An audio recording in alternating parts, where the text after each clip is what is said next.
ഹരി ഓം ശിവായ നമ അഗസ്തീശ്വര. ഇന്ന് ഞാൻ പറയാൻ പോകുന്നത്, ഈ ഫോട്ടോകൾ വീട്ടിൽ പാടില്ല, ദാരിദ്ര്യം മാറത്തില്ല. അത് ഏത് ഫോട്ടോകളാണ് എന്ന് ഞാൻ പറയുന്നുണ്ട്. പിന്നെ ഏതൊക്കെ ഫോട്ടോകൾ ദൈവങ്ങളുടെ വീട്ടിൽ വെച്ചാൽ ജീവിതത്തിൽ ഐശ്വര്യ സമൃദ്ധി ഉണ്ടാകുന്നു, എങ്ങനെയുള്ള ഫോട്ടോകൾ വെക്കണം എന്നും പറയുന്നുണ്ട്. ഏതൊക്കെ ദൈവങ്ങളുടെ ഫോട്ടോ, ചില പ്രത്യേക രീതിയിലുള്ള ഫോട്ടോകൾ വീട്ടിൽ പാടില്ല, അതെന്തൊക്കെയാണെന്നും പറയുന്നുണ്ട്. വീഡിയോ മുഴുവൻ കാണാൻ ശ്രമിക്കുക. നിങ്ങളുടെ ജീവിതത്തിൽ അത് വലിയ മാറ്റങ്ങൾ വരുത്തുന്ന കാര്യങ്ങളാണ്. വീട്ടിലേക്ക് സമ്പത്തും സമൃദ്ധിയും ഐശ്വര്യമൊക്കെ വീട്ടിലേക്ക് കൊണ്ടുവരുന്ന, ദാരിദ്ര്യത്തെ മാറ്റുന്ന കാര്യങ്ങളാണ്. ഇത് മനസ്സിലാക്കി കഴിഞ്ഞാൽ ഇതെല്ലാവർക്കും ഗുണം ചെയ്യുന്ന കാര്യമാണ്. ഞാനത് വിശദമായിട്ട് പറഞ്ഞുതരാം. അതിനു മുമ്പ് ഒരു കാര്യം പറയുകയാണ്, നേരിട്ട് കൺസൾട്ടിങ് ഇല്ല, വാട്സപ്പ് വഴി മാത്രമേ ഉള്ളൂ. സംഖ്യാജ്യോതിഷം, ഹസ്തരേഖ, ഗ്രഹനില, ഇതൊക്കെയാണ് വിശകലനം ചെയ്യുന്നത്. നിങ്ങൾക്ക് താല്പര്യമുള്ളവർ വാട്സപ്പിൽ ഇടുക, ഞാൻ പറ്റുന്ന പോലെ റിപ്ലൈ തരും. ചെയ്യുന്ന രീതി പറയും, എങ്ങനെയാണ് ചെയ്യുന്നത്. ഞാൻ നല്ല കാര്യം മാത്രമേ പറയാറുള്ളൂ, അറിയാറുള്ളൂ. അപ്പോൾ ക്ഷേത്രത്തിലേക്കുള്ള നല്ല വഴിപാടുകൾ, സാധാരണക്കാരനും ചെയ്യാവുന്ന കാര്യങ്ങൾ മാത്രമേ പറയാറുള്ളൂ. ആവശ്യമുള്ളവർ ചെയ്യുക, അല്ലാത്തവർ ചെയ്യേണ്ട. പിന്നെ ഒരു വഴിപാട് ഉടനെ ചെയ്താൽ ഫലം കിട്ടുമെന്നൊന്നും അതിനർത്ഥമില്ല. നിങ്ങൾ വഴിപാട് ചെയ്യുകയാണെങ്കിൽ നിങ്ങളുടെ മനസ്സ് അതിൽ വരണം, പിന്നെ നിങ്ങളുടെ പ്രയത്നം ഉണ്ടാകണം, എങ്കിലേ ഫലം കിട്ടത്തുള്ളൂ. അല്ലാതെ വഴിപാട് ചെയ്തുകൊണ്ടെന്ന് പറഞ്ഞൊരു കാര്യമൊന്നുമില്ല. അതൊക്കെ മനസ്സിലാക്കിയിട്ട് ആവശ്യമുള്ളവർ ചെയ്യുക, അല്ലാത്തവർ ചെയ്യേണ്ടെന്ന് ഞാൻ പറയത്തുള്ളൂ. കാരണം ഇത് അനുഭവത്തിൻ്റെ അടിസ്ഥാനത്തിൽ പറയുന്ന. പിന്നെ ഭാഗ്യസംഖ്യ, ഭാഗ്യനിറം വിളിക്കേണ്ട ദേവത, ശരനൂൽ രഹസ്യങ്ങൾ. ഇത് ശരനൂൽ രഹസ്യങ്ങൾ ഞാൻ പറയുന്ന ആരും പറഞ്ഞു തരത്തില്ല. അതുപോലെ ഏത് ദേവനെയാണ് കൂടുതൽ വിളിക്കേണ്ടത്, അല്ലെ ഏത് ദേവതയാണ് കൂടുതൽ വിളിക്കേണ്ടത്, ഏതാണ് ഭാഗ്യസംഖ്യ, എന്ത് വഴിപാടുകളാണ് ചെയ്യേണ്ടത്, ഏത് ദിവസമാണ് ചെയ്യേണ്ടത്, ഇങ്ങനെയുള്ള നല്ല കാര്യങ്ങളാണ് പറയുന്നത്. അത് ആവശ്യമുള്ളവർ ചെയ്യുക, അല്ലാത്തവർ ചെയ്യാതിരിക്കുക, കുഴപ്പമൊന്നുമില്ല. ചെയ്താലും സന്തോഷം, ചെയ്തില്ലെങ്കിലും സന്തോഷം, ഒരു കുഴപ്പമില്ല. അപ്പം ഇതിങ്ങനെയാണ് ചെയ്യുന്നത്. ഫോൺ വിളിച്ചാൽ കിട്ടത്തില്ല, നേരിട്ട് വന്നാലും നോക്കാൻ പറ്റത്തില്ല. കാരണം വാട്സപ്പിലെ വർക്ക് തന്നെ സമയത്തിന് തീരുന്നില്ല. ഇതാണ് സാഹചര്യം. ഇതെല്ലാ വീഡിയോയിലും പറയുന്നതിൻ്റെ കാര്യം, ഓരോ വീഡിയോയിൽ ആരെങ്കിലുമൊക്കെ പുതിയതായിട്ട് കാണുന്നവരുണ്ടായിരിക്കും, ആ നിലയിൽ പറയുന്നതാണ്. ഇനി വിഷയത്തിലേക്ക് വരാം. നമ്മളൊക്കെ വീട്ടിൽ ദൈവങ്ങളുടെ ഫോട്ടോ വെക്കും. അപ്പോൾ അതിൻ്റെ അകത്തൊക്കെ ചില കാര്യങ്ങളുണ്ട്. ആദ്യം പറയാൻ പോകുന്നത്, വീട്ടിൽ സമ്പത്തും ഐശ്വര്യവും ഉണ്ടാകാൻ ഏത് രീതിയിലുള്ള ഏത് ദൈവങ്ങളുടെ ഫോട്ടോ വെക്കണമെന്നാണ് ആദ്യം പറയുന്നത്. അതിനുശേഷം ഏത് ദൈവങ്ങളുടെ അല്ലെങ്കിൽ ഏത് തരത്തിലുള്ള ഫോട്ടോകൾ വീട്ടിൽ വെക്കരുത്, അത് രണ്ടാമത് പറഞ്ഞുതരാം. ആദ്യം പറയുന്നത് സമ്പത്തിനും ഐശ്വര്യത്തിനും വീട്ടിലൊരു മാറ്റം ഉണ്ടാകാൻ വേണ്ടി ആദ്യം ചെയ്യേണ്ട കാര്യം, നിങ്ങളുടെ അടുത്തുള്ളൊരു ദേവീക്ഷേത്രം കാണും. ആ ദേവിയുടെ ആ ക്ഷേത്രത്തിൽ ചെന്ന് കഴിഞ്ഞാൽ അവിടുത്തെ ഫോട്ടോ ചിലപ്പം കിട്ടും. ഇപ്പം ഞാൻ വെച്ചിരിക്കുന്ന പുത്തങ്കാവലമ്മയുടെ ഫോട്ടോ എൻ്റെ വീട്ടിൽ വെച്ചിട്ടുണ്ട് എന്ന് പറഞ്ഞാൽ എൻ്റെ അടുത്തുള്ള ദേവീക്ഷേത്രം അതാണ്. നിങ്ങളുടെ അടുത്തുള്ള ദേവീക്ഷേത്രത്തിലെ ആ ദേവിയുടെ ഫോട്ടോ നിങ്ങൾ വീട്ടിൽ വെച്ചിരിക്കണം. നിങ്ങളുടെ ജീവിതം മാറും, നിങ്ങളുടെ കുടുംബം രക്ഷപ്പെടും, നിങ്ങളുടെ വീട്ടിൽ നല്ല കാര്യങ്ങൾ നടക്കും. അത്ഭുതമായ കാര്യമാണ് ഒന്നാമത്തെ കാര്യം. അപ്പോൾ നിങ്ങളുടെ വീടിനടുത്തുള്ള ദേവീക്ഷേത്രത്തിലെ ആ ദേവിയുടെ ഫോട്ടോ വീട്ടിൽ വെക്കണം. അതാണ് ഏറ്റവും പ്രധാനം, സമ്പത്തും ഐശ്വര്യവും ഉയർച്ച ഉണ്ടാകാൻ വേണ്ടി. രണ്ടാമത്തെ കാര്യം, നിങ്ങളുടെ കുടുംബദേവത അറിയാമെങ്കിൽ ആ കുടുംബദേവതയുടെ ചിത്രം, ഫോട്ടോ നിങ്ങളുടെ വീട്ടിൽ വെക്കണം. അത് അച്ഛൻ്റെയോ അമ്മയുടെയും വെക്കാം, അച്ഛൻ്റെയും വെക്കാം, അമ്മയുടെയും വെക്കാം. കുടുംബദേവതയുടെ ഫോട്ടോ, അതിനോളം ഐശ്വര്യം വേറൊരു കാര്യമില്ല. നിങ്ങൾ ഒരുപാട് കാര്യങ്ങൾ അറിയുന്നതിലൊന്നുമല്ല കാര്യം, നമുക്ക് ജീവിതം മാറ്റുന്ന ചില കാര്യങ്ങളുണ്ട്, അതറിയുന്നതിലാണ് കാര്യം. അങ്ങനെയുള്ള കാര്യങ്ങളെ പറഞ്ഞു തരുന്നത്. അപ്പോൾ നിങ്ങളുടെ അച്ഛൻ വഴി അമ്മ വഴിയുള്ള കുടുംബദേവതയുടെ ഫോട്ടോ നിങ്ങളുടെ വീട്ടിൽ വയ്ക്കുക. മൂന്നാമത്തെ കാര്യം, കണ്ണടച്ചുകൊണ്ട് പറയാൻ പറ്റും, കാരണം അതുപോലെ അനുഭവം ഉണ്ട്, അതുകൊണ്ടാണ് പറയുന്നത്. വെണ്ണ തിന്നുന്ന ഉണ്ണിക്കണ്ണൻ്റെ ഫോട്ടോ വെക്കണം. വെണ്ണ തിന്ന് വായിക്കൂടൊക്കെ ഇങ്ങനെ ഒലിച്ച് താഴോട്ട് പോയി കയ്യിലൊക്കെ ഇങ്ങനെ എണ്ണ ഒലിച്ചിരിക്കുന്ന ഉണ്ണിക്കണ്ണൻ്റെ ഫോട്ടോ വീട്ടിൽ വെക്കണം. ആ വീട്ടിൽ സമ്പത്തുണ്ടാകും, സമാധാനം ഉണ്ടാകും, സമൃദ്ധി ഉണ്ടാകും, ഐശ്വര്യം ഉണ്ടാകും. ആ വീട്ടിൽ എല്ലാവിധ ഭഗവാന്റെ അനുഗ്രഹം ഉണ്ടായി വരും. ഇത് സത്യമായ ഒരു കാര്യമാണ്. ആദ്യം ഇതൊന്നും ചെയ്തിട്ട് കാര്യമില്ല, ചെയ്യേണ്ട കാര്യം ചെയ്യണം, അത് മനസ്സിലാക്കി ചെയ്യണം, വിശ്വാസത്തോടെ ചെയ്യണം, പിന്നെ പ്രയത്നിക്കണം. അപ്പോഴാണ് ജീവിതം മാറുന്നത്. ഒരുപാട് കാര്യങ്ങൾ അറിയുന്നവരൊന്നും അല്ല ജീവിതത്തിൽ നേടിയിരിക്കുന്നത്. ഇപ്പം ഞാൻ ചെറുപ്പത്തിൽ ക്രിയാകുണ്ടലിനി പ്രാണായാമം ഗുരുവിൽ നിന്ന് സ്വീകരിച്ചു, പിന്നെ കുറേ ശിവവിദ്യകൾ മനസ്സിലാക്കി. പക്ഷെ ഞാൻ ചെയ്യുന്ന ഒരൊറ്റ വിദ്യയാണ്, അല്ല ഒരുപാട് അറിവുകളുടെ പുറകെ ഞാൻ പോകാറില്ല. അതുകൊണ്ട് എനിക്ക് ആ ഈശ്വരാനുഭവം ഉണ്ടാകുന്നു.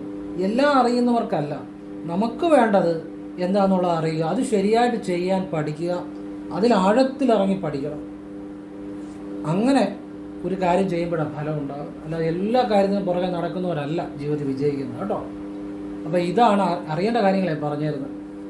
അപ്പോൾ ഉണ്ണിക്കണ്ണൻ്റെ വെണ്ണ തിന്നുന്ന ഉണ്ണിക്കണ്ണൻ്റെ, അതായത് വായിൽ നിന്നൊക്കെ ഇങ്ങനെ വെണ്ണ അല്പം ഒലിച്ച് കയ്യിൽ നിന്നൊക്കെ വെണ്ണ ഇങ്ങനെ താഴോട്ട് ഒലിച്ച ആ ഉണ്ണിക്കണ്ണൻ്റെ ഫോട്ടോ വീട്ടിൽ വയ്ക്കണം. അത് വീട്ടിൽ വളരെ സാമ്പത്തിക ഐശ്വര്യവും ഉയർച്ച ഉണ്ടാകും, ഒരു സംശയം വേണ്ട. പിന്നെ പശുവിൻ്റെ കൂടെ നിൽക്കുന്ന കൃഷ്ണൻ്റെ ഫോട്ടോ വളരെ ഐശ്വര്യം നൽകുന്നതാണ്, അത് നിങ്ങളുടെ വീട്ടിൽ വയ്ക്കാം. പിന്നെ അതുപോലെ തന്നെ ശിവനും പാർവതിയും കൂടി ഇരിക്കുന്ന ഫോട്ടോ നിങ്ങളുടെ വീട്ടിൽ വയ്ക്കുന്നത് വളരെ ഐശ്വര്യമാണ്. പിന്നെ മുരുകൻ്റെ ഫോട്ടോ വീട്ടിൽ വയ്ക്കാം. മുരുകൻ കിരീടമൊക്കെ വെച്ചിരിക്കുന്ന അങ്ങനെ ഫോട്ടോ വയ്ക്കാം. അല്ല സന്യാസിയായിട്ടിരിക്കുന്ന ഫോട്ടോ ആണെങ്കിൽ അതിൻ്റെ അടുത്തൊരു ഉണ്ണിക്കണ്ണൻ്റെ ഫോട്ടോയും കൂടെ വയ്ക്കണം. രഹസ്യമായി പറഞ്ഞായിരുന്നു. അതായത് കിരീടമൊക്കെ വെച്ചിരിക്കുന്ന മുരുകനാണെങ്കിൽ അതങ്ങനെ ഇരിക്കട്ടെ. ഇനി സന്യാസിയായിട്ടിരിക്കുന്ന മുരുകനാണെങ്കിൽ അതിൻ്റെ കൂടെ അതിൻ്റെ തൊട്ടടുത്ത് തന്നെ ഉണ്ണിക്കണ്ണൻ്റെ ഒരു ഫോട്ടോയും കൂടെ വയ്ക്കണം. മനസ്സിലാവുന്നുണ്ടോ? ഇതൊക്കെ ഓരോ രഹസ്യങ്ങൾ, ഇതാരും പറഞ്ഞായിരുന്നില്ല. ഇത് എവിടെ പോയാലും നിങ്ങൾക്ക് കിട്ടത്തില്ല. ആവശ്യമുള്ളവർ ചെയ്യുക, അതിൻ്റെ ഗുണം അവർക്ക് ഉണ്ടാകും. ശരിയായിട്ട് ചെയ്തുകൊണ്ട് കാര്യമില്ല, വിശ്വാസത്തോടെ ചെയ്താൽ ഗുണം ഉണ്ടാകും. പിന്നെ പ്രയത്നിക്കുകയും കൂടെ വേണം. അപ്പോൾ പിന്നെ കൃഷ്ണൻ്റെ ഈ ക്ലേയിൽ തീർത്ത, അതായത് മണ്ണിൽ തീർത്ത, ക്ലേയിൽ തീർത്തേണ്ട ഇതുപോലുള്ള പ്രതിമകളുണ്ട്, നീല നിറത്തിലുള്ള, കൂടുതലും നീല നിറമായിരിക്കണം. അദ്ദേഹം ഭഗവാന്റെ ആഭരണമൊക്കെ മഞ്ഞയായിരിക്കാം. അങ്ങനെയുള്ള ക്ലേയിൽ തീർത്ത പ്രതിമ വീട്ടിൽ വയ്ക്കുന്നതല്ല, വളരെ ഐശ്വര്യത്തെ നൽകുന്നതാണ്, വീട്ടിൽ വലിയ മാറ്റങ്ങൾ ഉണ്ടാക്കുന്നതാണ്. പിന്നെ വെങ്കടേശ ഓം നമോ വെങ്കടേശായി നമ്മൾ ചെല്ലാറില്ലേ, വെങ്കടാചലപതിയുടെ ഫോട്ടോ വീട്ടിൽ വയ്ക്കുന്നത് നല്ലതാണ്. ശനിയാഴ്ച ദിവസങ്ങളിൽ അതിന് മുന്നിൽ കർപ്പൂരം കത്തിച്ച് പ്രാർത്ഥിക്കുന്നത് വളരെ ഐശ്വര്യത്തെ ചെയ്യും. ശനിയാഴ്ചകളിൽ രാവിലെ 6-നും 6:30-ക്കും ഇടയ്ക്ക് ശ്രദ്ധിച്ച് കേട്ടോണം. അതിനകത്തൊക്കെ കാര്യമുണ്ട്, ആ സമയത്തെ കാര്യമുണ്ട്, ആ ദിവസത്തെ കാര്യമുണ്ട്. ചെയ്താൽ അതിൻ്റെ ഫലം ഉണ്ടാകും. വിശ്വാസത്തോടെ ചെയ്താൽ വളരെ ഐശ്വര്യത്തെ ചെയ്യുന്നതാണ്. ഇത്തരം പിന്നെ നിങ്ങൾക്ക് ഞാനിപ്പോൾ പെട്ടെന്ന് ഓർത്ത ചില കാര്യങ്ങളെ പറഞ്ഞുള്ളൂ. അപ്പം ഇതൊക്കെ വളരെ ഐശ്വര്യം തരുന്ന കാര്യങ്ങളാണ്. ഇത്തരം കാര്യങ്ങൾ നിങ്ങളുടെ വീട്ടിൽ. ഇനിയും വീട്ടിൽ സന്യാസിമാർ, മഹർഷിമാർ, ഗുരുക്കന്മാർ ഇവരുടെയൊക്കെ ഫോട്ടോ വെക്കുന്നവരുണ്ട്, നല്ലത് തന്നെയാണ്. പക്ഷേ ആ ഫോട്ടോയുടെ അടുത്ത് ഒരു ഉണ്ണിക്കണ്ണൻ്റെ ഫോട്ടോയും കൂടെ വെക്കണം. വെണ്ണ തിന്നുന്ന ഉണ്ണിക്കണ്ണൻ്റെ കൂടെ അത്ഭുതകരമായ മാറ്റം ജീവിതത്തിൽ വരും കേട്ടോ, സമ്പത്ത് വരും. പിന്നെ മഹാലക്ഷ്മിയുടെ ഫോട്ടോ പലയിടത്തും ഈ ഞാൻ കണ്ടിരിക്കുന്നത് പല ഫോട്ടോകളും കണ്ടിട്ടുണ്ട്. ചിലത് പക്ഷിയുടെ പുറത്തിരിക്കുന്ന അല്ലാതെ. പക്ഷെ മഹാലക്ഷ്മിയുടെ ഫോട്ടോ വെക്കുമ്പോൾ എപ്പോഴും മഹാലക്ഷ്മിയുടെ കയ്യിൽ കുടത്തിനകത്തുനിന്ന് ധനം വരുന്ന ആ ഫോട്ടോ വയ്ക്കണം. സമ്പത്ത് വരും, ഒരു സംശയവും വേണ്ട. അപ്പോൾ ഫോട്ടോകളെല്ലാം ഒന്നുകിൽ നമുക്ക് കിഴക്കോട്ട് ദർശനമാക്കി വെക്കാം, അല്ലെങ്കിൽ പടിഞ്ഞാട് ദർശനമാക്കി വെക്കാം. അത് കൂടുതൽ നല്ലതാണ്. പിന്നെ നിങ്ങളുടെ വീട്ടിലെ സാഹചര്യവും സൗകര്യമൊക്കെ അനുസരിച്ച് വയ്ക്കാം. നമ്മൾക്ക് നമ്മുടെ സാഹചര്യം അനുസരിച്ചൊക്കെ വെക്കാം. പിന്നെ വടക്കോട്ട് ദർശനമാക്കി വെക്കുന്നത് നല്ലതാണ്. ഞാൻ ഇവിടെ വടക്കോട്ട് ദർശനമാക്കി ഇതെല്ലാം വെച്ചിരിക്കുന്നത്. പിന്നെ നമ്മുടെ മനസ്സ് ആ ഭഗവാന് സമർപ്പിച്ച് ഏറ്റവും നല്ലത് കിഴക്കോട്ടും പടിഞ്ഞാട്ടും ദർശനമാക്കി വെക്കുന്നതാണ് ഏറ്റവും ഐശ്വര്യം കേട്ടോ. പിന്നെ നമ്മുടെ സ്ഥലവും സാഹചര്യം അനുസരിച്ച് ചെയ്യുന്നതിലൊന്നും തെറ്റില്ല. കാരണം നമ്മുടെ ഉള്ളിലാണ് ഈശ്വരൻ, നമ്മുടെ നന്മയാണ് ഈശ്വരൻ. അപ്പം നിങ്ങൾക്ക് ആവശ്യമുള്ള പോലെ ചെയ്യുക. അതിനകത്തൊന്നും വിഷമിക്കേണ്ടോ സംശയിക്കേണ്ടോ കാര്യമില്ല. നിങ്ങളുടെ മനസ്സിൽ ആ ഈശ്വരൻ ഉണ്ടായാൽ മതി. മനസ്സിലാകുന്നുണ്ടോ? ആ ഫോട്ടോ വെക്കുമ്പോഴും അതിന് മുന്നിൽ പ്രാർത്ഥിക്കുമ്പോഴും നിങ്ങളുടെ മനസ്സ് ശുദ്ധമായിരിക്കണം. നിങ്ങളുടെ മനസ്സിൽ നന്മ വേണം. നിങ്ങളുടെ മനസ്സിൽ ആ ഈശ്വരൻ വേണം. മനസ്സിലെ നിരാശ, അഹങ്കാരം, അഭിമാനം, ദാരിദ്ര്യ ചിന്ത, അമിതമായ സന്തോഷം ഇതെല്ലാം മനസ്സിൽ നിന്ന് കളയണം. ശുദ്ധ മനസ്സോടുകൂടി, ഒരു കുട്ടിയുടെ നിഷ്കളങ്കമായ മനസ്സോടുകൂടി ഈശ്വരനെ വിളിക്കണം. ഫലമുണ്ടാകും. നമ്മൾ പ്രാർത്ഥിക്കുമ്പോൾ നമ്മുടെ മനസ്സിൽ ശങ്കയോ സംശയമോ നിരാശയോ ഒക്കെ ഉണ്ടെങ്കിൽ നമ്മൾ പ്രാർത്ഥനകൾ ഫലം കാണണമെന്നില്ല. മനസ്സിലായില്ലേ? നമ്മുടെ മനസ്സ് ശുദ്ധമായിരിക്കണം, എങ്കിലേ ആ വിശ്വാസം പൂർണ്ണമാകത്തുള്ളൂ. പൂർണ്ണമില്ല വിശ്വാസത്തോടെ ചെയ്താൽ ഫലം കിട്ടത്തില്ല. അപ്പോൾ അത് നിങ്ങൾ മനസ്സിലാക്കി ആ ശുദ്ധമായ മനസ്സോടെ ഈശ്വരനെ വിളിക്കുക. അപ്പോൾ ഇത്തരം ഫോട്ടോകൾ വീട്ടിൽ വെക്കുന്നത് വളരെ നല്ലതാണ്. ഇനിയും ഏതൊക്കെ ദൈവങ്ങളുടെ ഫോട്ടോ വീട്ടിൽ പാടില്ല എന്നുള്ളതാണ്. ഈ രാധാകൃഷ്ണന്മാരുടെ ഫോട്ടോ കഴിവത് ഒഴിവാക്കുന്നത് നല്ലതാണ്. എന്ന് വെച്ചാൽ നിങ്ങൾക്ക് വെക്കേണ്ടവർക്ക് വെക്കാം, വെക്കേണ്ടാത്തവർക്ക് വെക്കണ്ട. ഞാൻ എൻ്റെ ഒരു അഭിപ്രായം പറയുന്നേ ഉള്ളൂ. ചിലർ ചിലവും വെച്ചിട്ടുണ്ടായിരിക്കും, ചിലത് വെച്ചിട്ടില്ലായിരിക്കും. ചിലർ പറയും നല്ലതാണ്, ചിലർ പറയും മോശമാണ്. അതൊക്കെ അവനവൻ്റെ ഇഷ്ടം. ഞാൻ എൻ്റെ ഒരു അഭിപ്രായം പറയുന്നേ ഉള്ളൂ, അനുഭവത്തിനനുസരിച്ച്. എൻ്റെ വീട്ടിലൊരു രാധാകൃഷ്ണൻ്റെ ഫോട്ടോ ഉണ്ട്, രാധയും കൃഷ്ണനോടുള്ള. പക്ഷെ അത് എനിക്കത്ര നല്ലതായിട്ട് തോന്നിയില്ല, ഞാനത് മാറ്റി. പക്ഷെ അതിൻ്റെ ഗുണം നമുക്ക് ഉണ്ടാകുകയും ചെയ്യും. നമുക്ക് ഒരിടയ്ക്ക് ഭയങ്കരമായ ഒരു പ്രശ്നങ്ങളൊക്കെ ആയിരുന്നു. ഇപ്പം എൻ്റെ അനുഭവം ഞാൻ പറഞ്ഞായിരുന്നു. നിങ്ങൾക്ക് ഇഷ്ടമുണ്ടേ വെക്കുകയോ വെക്കാതിരിക്കുകയോ ചെയ്യാം, അതൊക്കെ നിങ്ങളുടെ ഇഷ്ടം. മനസ്സിലായോ? അപ്പോൾ രാധയും കൃഷ്ണനുമായിട്ടുള്ള അത്ര നല്ലതല്ല എന്നുള്ളതാണ് എൻ്റെ ഒരു അഭിപ്രായം. പിന്നെ ശിവഭഗവാന്റെ കുട്ടിയായിട്ടുള്ള ചില ചിത്രങ്ങളുണ്ട്. കുട്ടിയായിട്ട് ഇങ്ങനെ ഉറങ്ങുന്ന അത്തരം ഫോട്ടോ വീട്ടിൽ പാടില്ല. അതും അനുഭവത്തിൻ്റെ അടിസ്ഥാനത്തിലാണ് ഞാൻ പറയുന്നത്. മനസ്സിലായല്ലോ? ശിവഭഗവാന്റെ കുട്ടിയായിട്ട് ഇങ്ങനെ കിടന്ന് ഉറങ്ങുന്ന ഒരു ഫോട്ടോ ഒരിടയ്ക്കൊക്കെ ഇഷ്ടം പോലെ ഉണ്ടായിരുന്നു. അത് ഞങ്ങളുടെ വീട്ടിലുണ്ടായിരുന്നു, നമ്മളത് മാറ്റുമായിരുന്നു. ആ ഫോട്ടോയും പാടില്ല. പിന്നെ നരസിംഹസ്വാമിയുടെ ഫോട്ടോ വെക്കുകയാണെങ്കിൽ അടുത്തൊരു ഉണ്ണിക്കണ്ണൻ്റെ ഫോട്ടോയും കൂടെ വെക്കണം, നന്നായിരിക്കും കേട്ടോ. ഇതൊക്കെ ഓരോ രഹസ്യങ്ങളാണ് പറഞ്ഞത്. പിന്നെ അയ്യപ്പസ്വാമിയുടെ ഫോട്ടോ, പുലിപ്പുറത്തിരിക്കുന്ന ഫോട്ടോ അത്ര നല്ലതല്ല. അയ്യപ്പസ്വാമി ഇരിക്കുന്ന ഫോട്ടോയാണെങ്കിൽ അതുപോലെ ഐശ്വര്യം ആ വീട്ടിൽ ഉണ്ടാവും. പുലിപ്പുറത്താകുമ്പോൾ എപ്പോഴും ഐശ്വര്യത്തിന് ഏറ്റക്കുറച്ചിൽ ഉണ്ടായിക്കൊണ്ടിരിക്കുക. ചലിക്കുന്ന ഒരു ഇതാണ് പുലിപ്പുറത്ത് നിന്ന് ചലിക്കുകയാണ്. ആ ഒരു സ്ഥിരത കുറവായിരിക്കും. ഭഗവാൻ ഇരിക്കുന്ന ഒരു ഫോട്ടോയാണെങ്കിൽ, പുലിപ്പുറത്തല്ലാതിരിക്കുന്ന ഫോട്ടോയാണെങ്കിൽ ഐശ്വര്യം എന്നും അവിടെ സ്ഥിരമായിട്ട് കാണും. കാരണം ഇത് പലയിടത്തും ഞാൻ പറഞ്ഞു വെച്ചിട്ടുണ്ട്. അയ്യപ്പസ്വാമിയുടെ ഇരിക്കുന്ന ഫോട്ടോ പല സ്ഥാപനങ്ങളിൽ, ഹോട്ടലുകളിൽ, റെസ്റ്റോറൻറ്റുകളിൽ, കടകളിൽ, വീടുകളിൽ അവർക്കെല്ലാം ഐശ്വര്യത്തിൻ്റെ ആ ഒരു സ്ഥിരത ഉണ്ടായിട്ടുണ്ട്. അത് അനുഭവത്തിൻ്റെ അടിസ്ഥാനത്തിൽ ഇതൊക്കെ പറയുന്നത് കേട്ടോ. ഞാൻ പറഞ്ഞല്ലോ, നിങ്ങളുടെ ഇഷ്ടം പോലെ നിങ്ങൾക്ക് ചെയ്യാം. എൻ്റെ അനുഭവത്തിൻ്റെ അടിസ്ഥാനത്തിൽ ഞാൻ പറഞ്ഞു കൊടുത്ത ആളുകൾ ചെയ്ത് അവർക്ക് ഗുണമുണ്ടായ, അല്ലെങ്കിൽ അവർക്ക് അത് അവർക്ക് ചില പ്രതിസന്ധികളുണ്ടായ അടിസ്ഥാനത്തിലാണ് ഏത് ഫോട്ടോ വെക്കണമെന്നും വെക്കേണ്ടതെന്നും അനുഭവത്തിൻ്റെ അടിസ്ഥാനത്തിലാണ് പറയുന്നത്. എൻ്റെ അനുഭവത്തിൻ്റെ അടിസ്ഥാനത്തിലാണ്. നിങ്ങൾക്ക് ഇഷ്ടമുള്ളത് സ്വീകരിക്കാം, അല്ലെങ്കിൽ തള്ളിക്കളയാം, അതിനൊന്നും കുഴപ്പമില്ല. അപ്പോൾ ഇങ്ങനെ. പിന്നെ കാലഭൈരവൻ, ധനാകൃഷ്ണ ഭൈരവൻ്റെ ഫോട്ടോ വീട്ടിൽ വെക്കാം, നല്ലതാണ്. പക്ഷെ കാലഭൈരവൻ, അതുപോലെ പാതാള ഭൈരവൻ, ഇങ്ങനെയുള്ള ദേവതകളുടെ വെക്കാതിരിക്കുന്നത് നല്ലത്. ധനാകൃഷ്ണ ഭൈരവസ്വാമിയുടെ വീട്ടിൽ വെക്കാം, അത് നല്ലത് തന്നെയാണ്. ധനാകൃഷ്ണ ഭൈരവസ്വാമിയുടെ ഫോട്ടോ വെക്കുകയാണെങ്കിൽ അതിൻ്റെ കൂടെ ലക്ഷ്മിയുടെ കൂടെ ഫോട്ടോ വെക്കണം, വളരെ മാറ്റം വരും. അതുപോലെ വെങ്കടാചലപതിയുടെ ഫോട്ടോ വെക്കുമ്പോൾ ആ വെങ്കടാചലപതിയുടെ ഫോട്ടോയ്ക്ക് ശനിയാഴ്ച വേണം നിങ്ങൾ ഒരു കർപ്പൂരമോ സാമ്പ്രാണിയോ കാണിക്കുന്നത് നല്ലതാണ്. പിന്നെ വീട്ടിൽ വിഗ്രഹങ്ങൾ എന്ന് വെച്ചാൽ ചെമ്പിൽ തീർത്ത വിഗ്രഹങ്ങൾ, അല്ലെ അങ്ങനെയുള്ള വിഗ്രഹങ്ങൾ കഴിവതും ഒഴിവാക്കുന്നതാണ് നല്ലത്. ഇനി വിഗ്രഹങ്ങൾ ഉണ്ടെങ്കിലും അതിൻ്റെ മുന്നിൽ പൂജയോ നിവേദ്യമോ ഒന്നും പാടില്ല. വീടുകളിൽ, സാധാരണ വീടുകളിൽ ചെയ്യാൻ പാടില്ല. നമ്മളത് ഇരുന്നാലും അതിൻ്റെ മുന്നിൽ പ്രാർത്ഥിക്കാം. പൂജയോ നിവേദ്യമോ ഒന്നും പാടില്ല വീടുകളിൽ, സാധാരണ വീടുകളിൽ. മനസ്സിലാവുന്നുണ്ടോ? അപ്പോൾ അത് നന്നായിരിക്കും. പിന്നെ ശിവലിംഗം സാധാരണ വീടുകളിൽ വെക്കാതിരിക്കുന്നതാണ് നല്ലത്. ഇനി വെച്ചിട്ടുണ്ടെങ്കിലും കുഴപ്പമൊന്നുമില്ല. അതിൻ്റെ മുന്നിൽ നിന്ന് പൂജയോ നിവേദ്യമോ ഒന്നും ചെയ്യാതിരുന്നാൽ മതി, പ്രാർത്ഥിക്കാം, അതിൽ തെറ്റൊന്നുമില്ല. അപ്പം പിന്നെ കഴിവതും ഒഴിവാക്കുന്നതാണ് നല്ലത്. കാരണം ശിവലിംഗം എന്ന് പറഞ്ഞാൽ അത് വെക്കുന്നതാണ് വളരെ പരിശുദ്ധമായിരിക്കണം. മനസ്സിലായി? അതുകൊണ്ട് വീടുകളിൽ ഒഴിവാക്കുന്നതാണ് നല്ലത്. ഇനി ഇരിപ്പുണ്ടെങ്കിലും നമ്മളത് ഭഗവാന്റെ ഒരു ഷെൽഫിൽ എവിടെയെങ്കിലും മാറ്റി ശുദ്ധിയോടെ വെക്കുക. അശുദ്ധി ഉള്ളപ്പോഴൊന്നും അത് പിന്നെ തൊടരുത്. പിന്നെ നമ്മളതിന് മുന്നേ നിന്ന് പ്രാർത്ഥിക്കുക. പക്ഷേ പൂജയോ നിവേദ്യമോ അങ്ങനെയുള്ള കാര്യങ്ങളൊന്നും പാടില്ല. അതിപ്പോൾ ഏത് വിഗ്രഹമാണേലും അങ്ങനെ. ഇപ്പോൾ കൃഷ്ണൻ്റെ ആണെങ്കിലും നമ്മൾ മണ്ണിൽ തീർത്ത, ക്ലേ തീർത്ത വിഗ്രഹമാണെങ്കിലും അതിൻ്റെ മുന്നിൽ നിന്ന് പൂജയോ നിവേദ്യമോ ഒന്നും പാടില്ല. അത് നന്നായിരിക്കും. കാരണം ഇതിനൊക്കെ ഒരു വ്യവസ്ഥയുണ്ട്. പ്രാർത്ഥിക്കാം, അതിനകത്ത് തെറ്റില്ല, നല്ലതാണ്.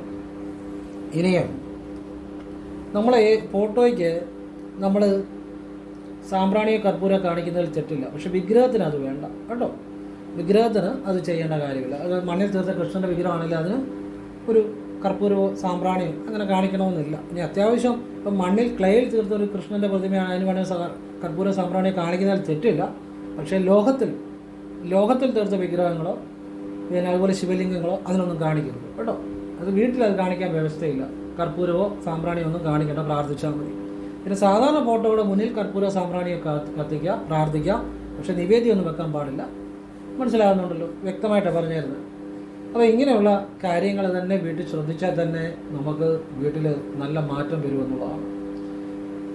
വളരെ. പിന്നെ ഏതൊരു വീട്ടിലും വിഷ്ണു ഗായത്രി ജപിച്ചിരിക്കണം.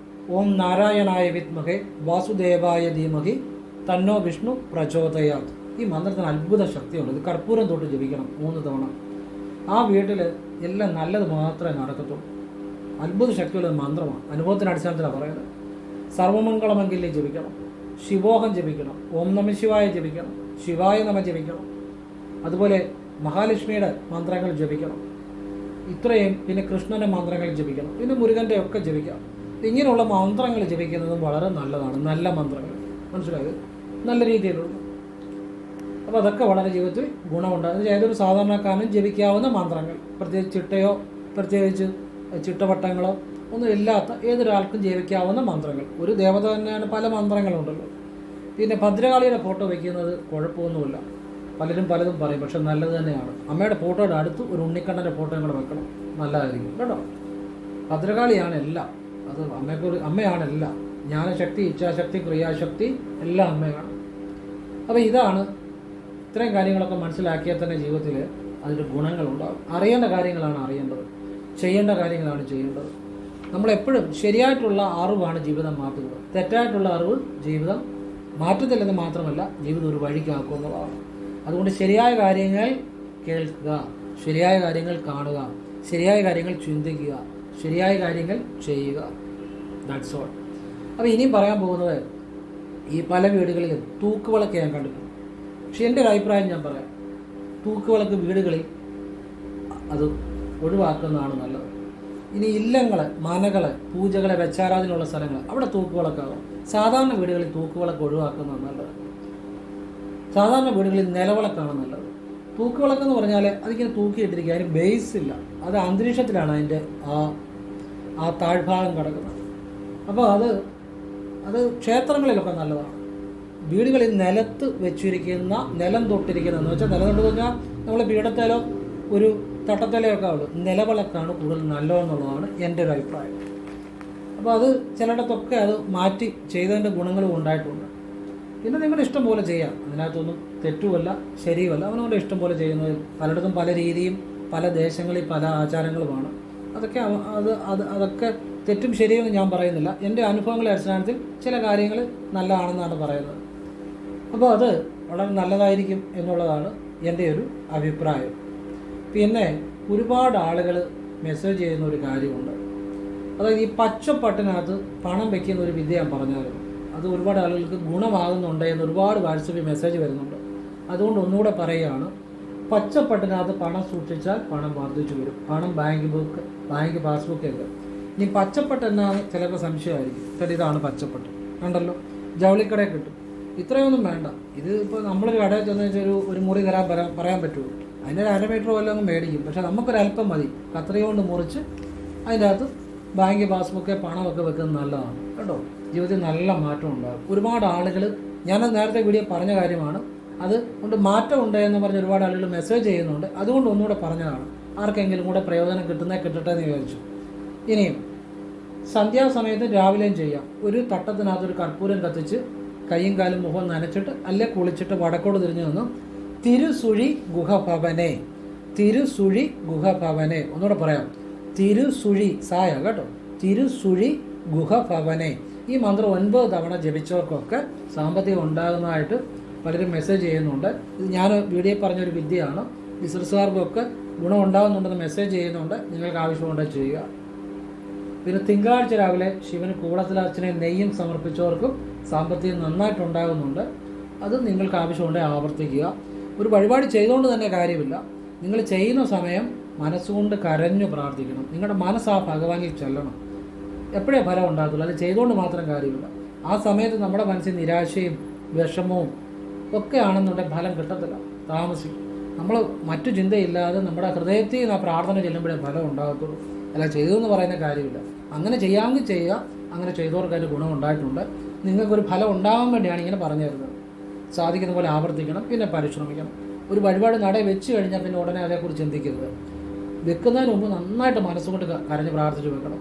വെച്ചാൽ അവിടെ നിന്ന് വാഗൊണ്ട് കരയാനല്ല, മനസ്സുകൊണ്ട് കരഞ്ഞ് പ്രാർത്ഥിക്കുക. ചിലരുണ്ട് ചുമ്മാ എന്നാൽ കരയുന്നത്. അപ്പോൾ അത് എന്നോടൊന്നും എനിക്ക് അഭിപ്രായമില്ല. മനസ്സുകൊണ്ട് കരയുക. നമ്മൾ ചുമ്മാ ഇന്ന് കരയുന്നതിനകത്തൊന്നും കാര്യമില്ല. കാരണം അതൊക്കെ നമ്മൾ മനസ്സുകൊണ്ട് കരഞ്ഞ് പ്രാർത്ഥിച്ച് വെക്കണം. അവിടെയാണ് മനസ്സുകൊണ്ട് ചെയ്യുന്നതല്ല ഈശ്വരനെ ചെയ്യുന്നത് കേട്ടോ. പിന്നെ വിഷമമുണ്ടെങ്കിൽ ചിലപ്പം കരഞ്ഞു പോകും, അത് തെറ്റൊന്നും നല്ല ഞാൻ പറഞ്ഞ്. പക്ഷെ മനസ്സുകൊണ്ട് കരഞ്ഞ് പ്രാർത്ഥിക്കുക, എന്നിട്ട് നടക്കി വെക്കുക. ഏത് വഴിപാടാണല്ലോ വെച്ച് കഴിഞ്ഞ ഉടനെ അതേക്കുറിച്ച് ചിന്തിക്കരുത്. വെച്ച് കഴിഞ്ഞ ഉടനെ അതേക്കുറിച്ച് ചിന്തിച്ചാൽ നമുക്ക് സംശയമുള്ളതുകൊണ്ട് അത് ബലം കിട്ടാൻ തടസ്സം ഉണ്ടാവും. പിന്നെ ഞാൻ നിങ്ങൾക്ക് ഗുണമുണ്ടാകുന്ന ഒരു കാര്യം പറയാം. എനിക്ക് അറിയാവുന്ന ഒരു വ്യക്തി കുറേ വർഷങ്ങൾക്ക് മുമ്പാണ്. ആ വ്യക്തിക്ക് നല്ല ലക്ഷങ്ങൾ കടമുണ്ട്. എനിക്ക് തോന്നുന്നു 10-14 ലക്ഷം അല്ല 15 ലക്ഷം അല്ല 10 ലക്ഷത്തിന് മേളിൽ എന്തായാലും നല്ല കടമുണ്ട്. അപ്പോൾ ആ വ്യക്തിയെ അറിയാവുന്ന ഒരു ആളെന്ന നിലയിൽ എനിക്കത് അറിഞ്ഞപ്പോൾ എനിക്ക് വലിയ സങ്കടം തോന്നി. പക്ഷേ ഈ വ്യക്തിക്ക് യാതൊരു വിഷമവുമില്ല. ഇദ്ദേഹം എപ്പോഴും സന്തോഷമാണ്. ഇദ്ദേഹം ഞാൻ പറഞ്ഞ ചില വഴിപാടുകളൊക്കെ ചെയ്തിട്ടുണ്ട്, അത് അവർക്ക് ഗുണമായിട്ടുണ്ട്. പക്ഷേ എങ്കിൽ പോലും വഴിപാടുകൾ ഇപ്പോൾ എല്ലാവരും ചെയ്താൽ ഇത് ഫലമാകണമെന്നില്ല. അവരുടെ മനസ്സിൽ നിരാശ, അഹങ്കാരം, അതുപോലെ വെറുപ്പ്, മറ്റുള്ളവരുടെ വിദ്വേഷം, ഇതൊന്നും പാടില്ല. ഇതൊന്നും ഇല്ലാത്തൊരു മനസ്സോടുകൂടി വഴിപാട് ചെയ്യുമ്പോഴാണ് ഫലം ഉണ്ടാകുന്നത്. നമ്മളത് വിശ്വസിക്കുകയും വേണം, പിന്നെ നമ്മൾ പ്രയത്നിക്കുകയും വേണം. പക്ഷേ ഈ വ്യക്തി ഞാൻ പറഞ്ഞ കുറേ വഴിപാടുകൾ ചെയ്തു, പക്ഷെ അതുകൊണ്ട് മാത്രമല്ല ഇദ്ദേഹത്തിന് മാറ്റം ഉണ്ടായത്. ഇദ്ദേഹം എപ്പോഴും സന്തോഷമാണ്. ഇദ്ദേഹത്തിൻ്റെ മനസ്സിൽ നിരാശയില്ല, മറ്റുള്ളവരോട് വെറുപ്പില്ല, അസൂയയില്ല, ഒന്നുമില്ല. പക്ഷേ നിരാശ ഈ വ്യക്തിയുടെ മനസ്സിൽ എപ്പോഴും സന്തോഷമാണ്. അപ്പോൾ ഇദ്ദേഹത്തിൻ്റെ ജീവിതത്തിൽ ഇപ്പം നമുക്കൊക്കെ വിഷമമാണ്. ഇദ്ദേഹം അമ്പലത്തിൽ ഞാൻ പറഞ്ഞ പോലെ മൂകാംബിക പോയിട്ടുണ്ട്, പിന്നെ ഞാൻ പറഞ്ഞ പോലെ ഭദ്രകാളിക വഴിപാട് ചെയ്തിട്ടുണ്ട്. ഏതായാലും ഇദ്ദേഹത്തിൻ്റെ വൈഫിനൊക്കെ പിന്നീട് നല്ലൊരു ജോലി കിട്ടി, അവരിപ്പോൾ രക്ഷപ്പെട്ടു, വിദേശത്തൊക്കെ പോയി രക്ഷപ്പെട്ടു, ഇപ്പം നല്ല നിലയിലാണ്. പക്ഷേ ഞാൻ ഇദ്ദേഹത്തിൽ നിന്ന് പഠിച്ച ഒരു പാഠം, നമ്മൾ വിഷമിച്ചിരിക്കുമ്പം വിഷമം തന്നെ വന്നുകൊണ്ടിരിക്കും. ഇദ്ദേഹം എപ്പോഴും സന്തോഷവാനാണ്. ഇദ്ദേഹത്തിന് ഞാൻ ഒരിക്കൽ പോലും ഇദ്ദേഹത്തെ വിഷമിച്ച് കണ്ടിട്ടുമില്ല. ഇദ്ദേഹം എപ്പോഴും അങ്ങനെ തന്നെയാണ്. എത്ര സാമ്പത്തിക പ്രശ്നം വന്നപ്പോഴും ഇദ്ദേഹം സന്തോഷമാണ്. ഇദ്ദേഹത്തിന് ഒരു പ്രശ്നമില്ല, എല്ലാം പരിഹരിക്കാൻ പറ്റും, എല്ലാം ചെയ്യാൻ പറ്റും, പിന്നെ കുഴപ്പമൊന്നുമില്ല, ഞങ്ങൾ രക്ഷപ്പെടും എന്ന് വളരെ പോസിറ്റീവായിട്ടും വളരെ സന്തോഷത്തിലാണ് ഇദ്ദേഹം. ഇദ്ദേഹത്തെ ഒരു പഠിക്കാൻ പറ്റിയ ഒരു പാഠപുസ്തകമായിട്ട് എനിക്ക് തോന്നി. കാരണം അദ്ദേഹം നല്ലതായിട്ട് രക്ഷപ്പെടുകയും ചെയ്തു. ഇന്ന് ഇദ്ദേഹം നല്ല നിലയിലാണ്. വൈഫൊക്കെ വിദേശത്ത് പോയി രക്ഷപ്പെട്ട് നല്ല സാമ്പത്തിക നിലയിലാണ്. പണ്ട് ലക്ഷങ്ങളുടെ 10 ലക്ഷത്തിന് മേൽ കടമുണ്ടായിരുന്നു. ഭയങ്കര പ്രശ്നങ്ങളായിരുന്നു. വൈഫിൻ്റെ ജോലിയിലെല്ലാം പ്രശ്നമായിരുന്നു, സാമ്പത്തിക പ്രതിസന്ധിയായിരുന്നു, ഒരു വളരെ വളരെ ബുദ്ധിമുട്ടായിരുന്നു. ആ അവസ്ഥയിൽ നിന്ന് നല്ല നിലയിൽ മാറി. അപ്പം വഴിപാടുകൾ ചെയ്തു എന്നുള്ളത് ശരി തന്നെ, പക്ഷേ ഇദ്ദേഹത്തിന് മനസ്സിൽ നിരാശ എന്ന് പറഞ്ഞൊരു കാര്യമില്ലായിരുന്നു. അതാണ് ഞാൻ ഇദ്ദേഹത്തിൽ നിന്ന് പഠിച്ച ഒരു കാര്യം. അപ്പം ചില ആളുകളെ ഞാൻ കണ്ടിട്ടുണ്ട്, നല്ല നിലയിൽ കഴിയുന്ന ആളുകളാണെങ്കിലും ചുമ്മാ നിരാശ വിഷമത്തിയിരിക്കും. അവർ വിചാരിക്കും പെരയെ പിടിഞ്ഞ് വീഴുമോ, അല്ലെ എനിക്ക് കടം കയറി നശിക്കുമോ, അല്ലെ എൻ്റെ വണ്ടി ഇടിക്കുമോ, ഇങ്ങനെ എപ്പോഴും നിരാശയായിരിക്കും. ഒരു കുഴപ്പമില്ലല്ലോ. അങ്ങനെയുള്ളവരെല്ലാം നശിക്കുന്നതായിട്ടാണ് കണ്ടിരിക്കുന്നത്. സന്തോഷത്തോടെ നിരാശയില്ലാതെ ഈശ്വരനെ വിളിക്കുന്നവരെല്ലാം രക്ഷപ്പെട്ടിട്ടുമുണ്ട്. അപ്പം എനിക്കിതിന് പറയാനുള്ളൊരു കാര്യം, എൻ്റെ ഒരു അഭിപ്രായം പറയുന്നത്, നിങ്ങൾ സന്തോഷമായിട്ടിരിക്കുക. സന്തോഷമുള്ള കാര്യങ്ങൾ വന്നോളൂ, സമ്പത്ത് പുറകെ വന്നോളൂ. നിങ്ങളുടെ മനസ്സിലെ നിരാശ കളയുക. ഈ ചുമ്മാ എപ്പോഴും വിഷമിച്ചുകൊണ്ട് നടക്കുക എന്നുള്ളത് പലരുടെയും ഒരു സ്വഭാവമാണ്. എത്ര പ്രതിസന്ധി ഉള്ളവർ പോലും നിരാശയില്ലാതെ സന്തോഷത്തോടെ ക്ഷേത്രത്തിൽ പോയി വഴിപാട് ചെയ്തവരെല്ലാം രക്ഷപ്പെട്ടിട്ടുണ്ട്. ഈ നിരാശയുള്ളവരാണ് വഴിപാട് ചെയ്താലും ഫലം കിട്ടാൻ തടസ്സം, രക്ഷപ്പെടാൻ തടസ്സം. ഇനിയിപ്പോൾ നിരാശയുള്ള ഒരു വ്യക്തിയുടെ ആണെങ്കിലും അയാളുടെ വൈഫ് ഗൾഫിന് പോയാലും അവിടെയും പ്രശ്നമായിരിക്കും. പക്ഷേ ഇദ്ദേഹത്തിൻ്റെ വൈഫ് പോയി എല്ലാം രക്ഷപ്പെട്ടു, ആർക്കൊന്നും ഒരു പ്രശ്നമില്ല. കാരണം അദ്ദേഹത്തിൻ്റെ മനസ്സിൽ എപ്പോഴും സന്തോഷമാണ്. രക്ഷപ്പെടും, ഞങ്ങൾ രക്ഷപ്പെടും, കുഴപ്പമൊന്നുമില്ല എന്നൊക്കെയുള്ള ആ ഒരു ഞാൻ എപ്പോഴും സംസാരിക്കുമ്പോഴേ എനിക്കുള്ള വിഷമം പോലും അദ്ദേഹത്തിനുണ്ടായിരുന്നു, അദ്ദേഹത്തെക്കുറിച്ച്. അപ്പം ഇത് നിങ്ങളെല്ലാവരും മനസ്സിലാക്കേണ്ട ഒരു കാര്യം, സന്തോഷമായിട്ടിരിക്കുക, മനസ്സിൽ നിരാശകളെ. ഈ നിരാശപ്പെട്ടുകൊണ്ട് ജീവിതത്തിൽ ഒന്നും നേടാൻ പോകുന്നില്ല. ഞാൻ സത്യമാണ് പറയുന്നത്.